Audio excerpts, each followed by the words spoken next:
everybody, welcome to Japan Drink Lab. I'm Josh, I'm here with Hawk. Today we're going to make a pineapple coconut milk non-alcoholic cocktail.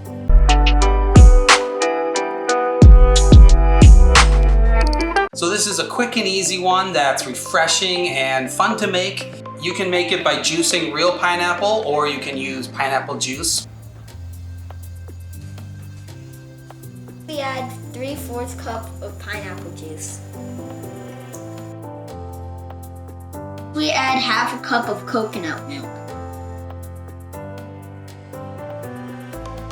Last, we top it off with some ginger beer.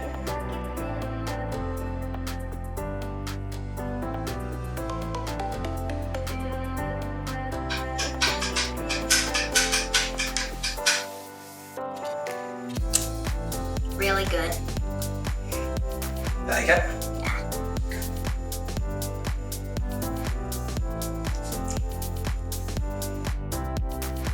So we highly recommend this pineapple coconut non-alcoholic cocktail.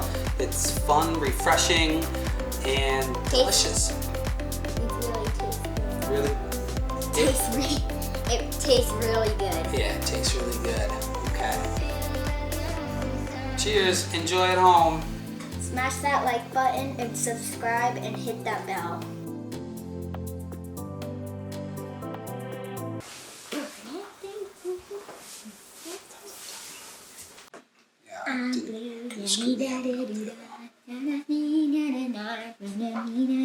Come and open that for you there.